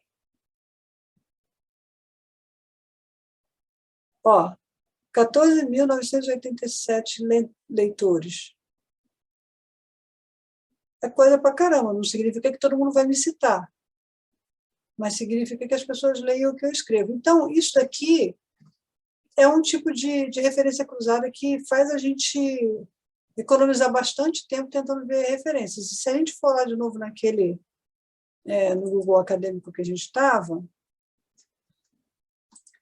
vamos pegar esses nomes que a gente falou aí, vamos pegar o Norman Gottwald, Milton Schwartz, bem legalzinho.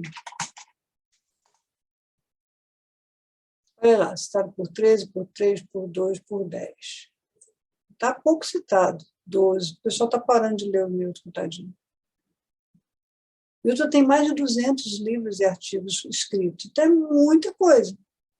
Então, isso vai mostrando para a gente quem cita quem. Então, se o cara é citado por outros autores, ó, vários artigos relacionados, aí entra muito nessa coisa do vamos ver quem cita quem. Quem é que o Milton usa como fonte? É assim que a gente vai rastreando as fontes confiáveis, tá? Alguém mais fez alguma pergunta aqui? Deixa eu ver. Não sei se te respondi, Alfredo, mas essa é uma ideia, né? O Marco Aurélio falou assim, professora, por favor, me inclua entre os que precisam do certificado. Ah, tá, deixa eu sinalizar você aqui, então. Miriam, Oi, fala. eu tenho uma pergunta. Deixa eu dar uma... Ô, Fidel, só um instantinho, deixa eu dar uma olhadinha aqui no chat, daqui a pouco eu te passo. Ok. O Éder perguntou assim, uma declaração de presença é para certificado? Não, é só a declaração de presença de hoje, gente. Nós não damos certificado desses eventos. Certificado é para quem conclui curso, né? Isso aí, o Alfredo, tá. O Reginaldo pergunta assim, como fazer uma boa exegese e hermenêutica com auxílio de comentários bíblicos ou sozinho? E para quem é novo, se for o caso, de se fazer sozinho. Eu não recomendo que você faça esse negócio sem instrumental teórico importante. Vale a pena ter pelo menos esse livrinho que eu mostrei aqui no início, né, do Como Ler a Bíblia, para estudar a Bíblia. Deixa eu fazer aqui, você acha que você entrou depois? Essezinho aqui, que é um livro de métodos, aí ele vai dizer para você como que você aplica a exegese, né, para estudar a Bíblia. Então, cada capítulo é sobre um método. Aqui tem um referencial.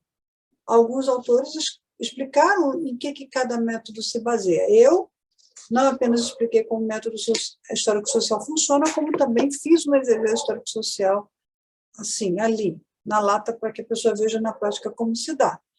É um bom caminho. E tem vários métodos, né? Vários livros sobre metodologia. A gente deu aula aqui no Brasil por muito tempo com o livro do Horácio Simeão Ioffe. É um bom livro de metodologia exegética. Na época, eu tive muita dificuldade de entender. Hoje em dia, eu entendo melhor. Mas eu achei que era um jeito muito europeu de falar, isso estava me confundindo. Agora,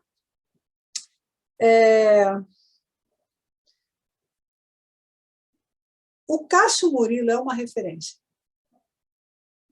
Cássio Murilo escreveu o livro de metodologia da exegese, mas o Cássio ele fez uma obra bacana, porque ele e aí, o Reginaldo, o Cássio é um bom autor para você pesquisar? Deixa eu dar uma olhadinha aqui se eu acho ele.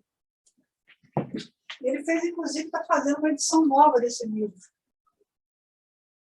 Ele falou para mim que ele está lançando esse livro novo, está com mais páginas. Tá? Esse livrinho aqui, se vocês encontram isso aqui em estante virtual, etc., no meu entendimento, antes desse livro aqui que foi lançado agora, ano passado, no meu entendimento, esse aqui é um dos melhores livros que é produzido no Brasil e por brasileiros sobre metodologia da exegese. Por quê? Primeiro que o Cássio ele é muito didático. Então, se você tem dificuldade para entender uma linguagem mais técnica, o Cássio te ajuda, porque ele é muito bom nisso. Segundo, porque, por exemplo, até hoje os meninos da exegese sabem aí, eu não tenho um outro autor para explicar gênero literário. Você precisa entender o que é gênero literário, você tem que... delimitação do texto. É o Cássio. Ele é a nossa referência. Entende? E o Cássio, por ele ser professor há muitos anos, né, e ter estudado fora e tal, ele tem essa pegada dupla, né, porque, como padre também, ele trabalhou muito tempo nessa coisa de catequese, né, com a comunidade eclesiástica e tudo, então ele tem essa pegada de falar de um jeito que o povo simples entenda. Então, o Cássio, para mim, é uma das referências mais saudáveis que a gente tem para a exegese histórico-social, histórico-crítica, e de uma linguagem que a gente pode começar a fazer um negócio bom. Então, Reginaldo, para você aí, se você tem interesse de começar a estudar metodologia de exegese, etc., e não sabe por onde começar, começa pelo livro do Cássio, esse livro da Paulinas. Ele está fazendo uma nova edição agora, mas ele é um livro que dá para você ler. Apesar de ser um livro metodológico, ele é um livro gostoso que dá para ler. Entende? Você consegue entender lendo por aí. Tá bom? Carlos está saindo, Alfredo também, Éder também, Valdeci vai sair porque é a administração do remédio da mamãe, vai lá, cuida dela. Alfredo, tem algum comentário que a senhora recomenda ou a senhora não gosta de comentários? Então, eu procuro usar, Alfredo, comentários bíblicos dessa vertente histórico-social. Então, eu não vou a comentários, eu tenho vários, aqui na biblioteca tem muitos. Mas quando eu preciso fazer exegese, eu vou direto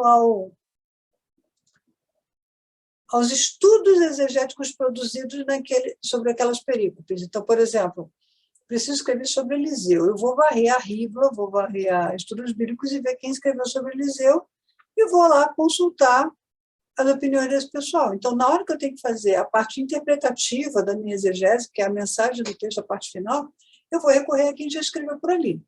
Por quê? Porque esses artigos de estudos bíblicos de Rívula, eles são todos hermenêuticos, eles são exegéticos, eles são hermenêuticos, são históricos sociais, e eles funcionam como comentários bíblicos específicos, são muito mais ricos até. Entendeu? Por quê? Porque eles são comentários por serem exegéticos, então pensa que o cara foi escrever lá sobre o milagre do Eliseu do Machado, né? Jogou o cabo, o Machado subiu.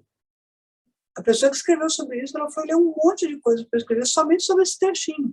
Então, um artigo de 10 páginas sobre esse trechinho é muito mais rico do que um trecho de um comentário bíblico. Não é que eu não consulte, eu consulto, vai ter coisas que eu só vou encontrar em comentário bíblico, mas aí eu tenho essa seção ali que eu procuro sempre os comentários históricos sociais. Porque, como eu estou adotando essa linha metodológica para fazer a minha interpretação, então eu tenho que caminhar também nessa vertente.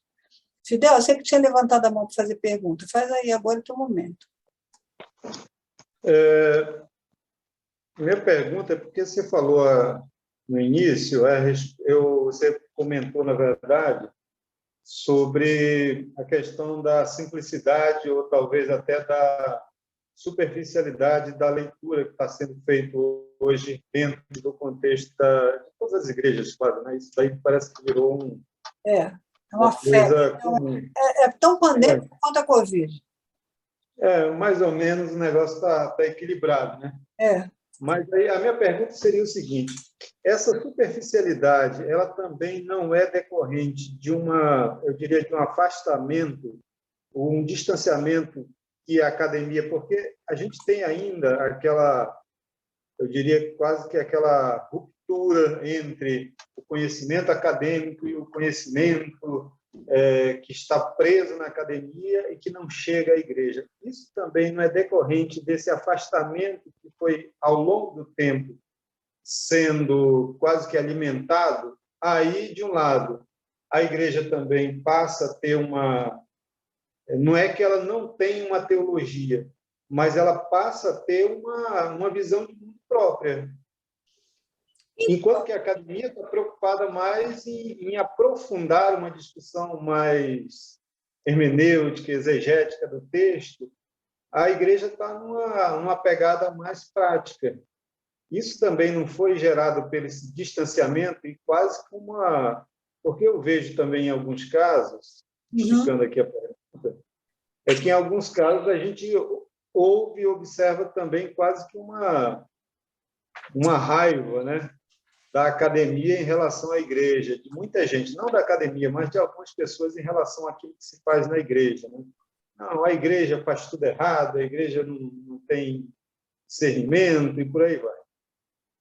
Então, Fidel, eu acho interessante a tua colocação. Você terminou de falar?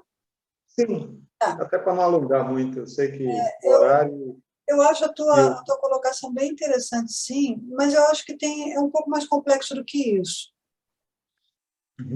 Eu acho que é uma falta de competência mesmo. Porque quando você pega uma pessoa que vem de uma tradição muito confessional, aí ela se depara com a crítica, e ela polariza, vai para a crítica irrefreada, e diz que tudo que é a nossa tradição a gente tem que botar o livro para a força para tirar, isso é muito complicado, porque posturas como essa colocam a academia e a igreja em inimizade. E eu acho que uma das coisas mais bonitas que o Milton ele fazia com a gente, né, era essa coisa de mostrar para a gente que a leitura simples da comunidade ela pode ter um saber acadêmico absurdamente grande. Vou contar um exemplo que eu não esqueço nunca. O Milton falou para a gente uma vez em sala de aula que ele estava... Porque o Milton era assim, ele dava aula na academia, no doutorado, né, um cara pós-doutor, com não sei quantos doutorados honoris causa no mundo inteiro, e domingo ele estava lá na comunidade da favela, em Guarulhos, falando para a gente ser alfabetizado, muitos analfabetos. E ele disse que uma vez ele estava fazendo estudos em Cantares. E ele seguia lá um calendário, né, para fazer estudos bíblicos. Chegou naquele texto do Cantares lá, que estava o meu amado é alvo rosado, não sei o quê, tem perna, não sei o quê, peito de não sei o quê, blá, blá, blá, blá, blá. Ele falou assim, nossa, como é que eu vou ensinar isso para esse pessoal? E na leitura comunitária, eles sempre perguntam primeiro, né, como é que você entendeu isso, como é que você entendeu isso? E cada pessoa que lê o texto bíblico tem a possibilidade de dizer como é que ela entendeu aquele texto. E aí ele falou que tinha uma irmãzinha, uma senhorinha, já bem idosa, e muito simplesinha. Ele falou assim, ela não devia saber sequer escrever o nome dela completo, de tão simples que era a pessoa.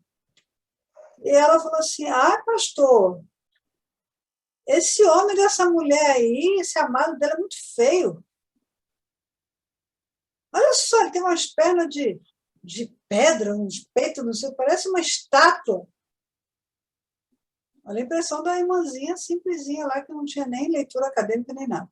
Parece uma estátua, muito feio. Eu prefiro o meu marido aqui, que ele é fraquinho, ele é magrinho, mas ele é mais macio.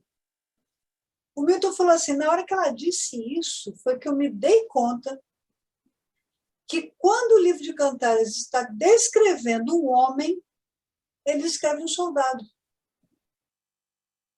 E aí me veio, recorrendo à mente, o período de expansão militar, no qual o Cântico dos Cânticos está sendo escrito, e que no imaginário do escritor de Cantares, da escritora de Cantares, seja lá quem escreveu aquela perícope, esse amado alvo rosado é um cara que tem uma postura militar, uma função militar, alguma coisa assim. Então, Fidel, eu acho que muitas das vezes nos faltou competência para isso que o Milton fazia. Conciliar os dois juntos? Ouvir que a leitura simples da comunidade pode carregar para a gente um saber absurdamente importante e que pode servir de chave de leitura para a compreensão de muitas coisas. Então, o que eu percebo que falta muito nos exegetas, principalmente o pessoal que fica assim meio babando, né, a teologia, não sei o quê e tal, é essa capacidade de entender que tem que haver um propósito prático nessa teologia toda que a gente aprende, nessa exegese toda que a gente aprende, porque senão a gente está perdendo o fio da meada. Eu sempre ensinei, desde que eu comecei a estudar, me especializar em teologia bíblica e exegese, a minha escola bíblica dominical, vou falar da minha tradição, porque a gente chama círculo bíblico, né, catequese na nossa igreja de escola bíblica dominical, ou escola bíblica, sempre ensinei com método histórico-social. O tempo inteiro. Porque, na minha visão, o método histórico-social ele facilitava as pessoas a compreenderem várias incongruências que acontecem quando você pega o texto bíblico e não está batendo com outra coisa ali. Porque o método histórico-social ele me permite dizer que a conquista de Canaã, a destruição daquelas cidades, representa um momento também de desertificação humana no território de Canaã, e que isso foi simbolizado pelo escritor bíblico como uma conquista dos israelitas do território de Canaã. Não necessariamente é uma coisa que Deus mandou, está mandado, porque a exegese histórico-social me permite ver a mão do redator. A exegese tradicional já não me permite, porque ela fala que tudo é Deus. Então, essa competência de pegar o que a tradição traz, misturar com a crítica e fazer o caminho do meio, que é esse caminho que pergunta, né, o que eu não estou vendo nesse texto, o que isso pode ser elucidado para mim, o que posso aprender de novo nessa leitura com o texto. Isso é uma competência. Eu falo que é uma competência porque quem tenta fazer o caminho disso daí de qualquer jeito acaba fazendo a toda a exegese nesse sentido. Entendeu? Ok. Se você não vai pelo caminho de que como é que eu aproveito isso na minha vida prática, como é que isso alimenta e nutre a minha espiritualidade, eu vou fazer exegese nesse sentido. Então, para a gente se privar disso, por exemplo, esse exemplo que eu vou dar para vocês aqui agora, que é desse livrinho que eu vou fazer a live da Bíblia, é esse livrinho aqui, Os Relacionamentos Complicados da Bíblia. Esse livrinho traz 13 capítulos de pura exegese histórico-social para discutir sobre gênero em família e em pequenos grupos. Você tem um estudo histórico-social pesado aqui, mas eu não fico citando tanta fonte e tal. As fontes estão lá no final. Mas eu não fico colocando referência bibliográfica de toda forma. Eu falo numa linguagem simples, porque o Milton me ensinou a escrever simples, todo mundo entende, e lá no final tem umas perguntinhas escabrosas de ética relacional, porque é o método da hermenêutica do processo. Ele sempre vai puxar para como nós nos relacionamos com as pessoas, a partir desse conteúdo aqui. E aí tem umas perguntas assim macabras, né? Aqui, ó. Em que circunstâncias da minha vivência familiar eu me pego sendo omisso? O que me leva a fugir de assumir responsabilidade? E de onde é que eu tirei isso aqui? Eu tirei isso aqui da leitura de Jefté com a sua filha. O voto que ele fez. Então, dá para fazer? Dá. Mas tem que deixar o ressentimento da exegese do lado. E tem que começar a agradecer a Deus pela tradição. Te trouxe a Bíblia, te apresentou Jesus, fazer as pazes com ela e aprender com a crítica a fazer essa abordagem mais profunda, que a gente chama na hermenêutica do processo de leitura de superfície e leitura de profundidade. Essa leitura de profundidade é aquela que vai dar a mergulhada dela fundona lá para a gente ver a questão ética e relacional que está implicada nessa leitura que a gente está lendo, muitas das vezes passando por cima não está percebendo. Beleza? Acho que deu, né, gente? Ó, alguém, o Thiago já foi, Eliane já foi, Carlos Domingos também. Então, vamos iniciar por aqui hoje. Ficamos aí com a agenda do dia 24. Dia 21 eu vou estar na live da Bíblia falando sobre esse livro aqui, Hermenêutica do Processo, mais objetivamente. Dia 24 o Cássio vai estar com a gente aqui falando também nos ciclos, ainda sobre um tema que ele não me passou ainda. Tá bom? Então, gente, boa noite, voltem sempre até dia 21 na Bíblia e 24 aqui de volta, tá bom? Boa noite. Mais, boa noite.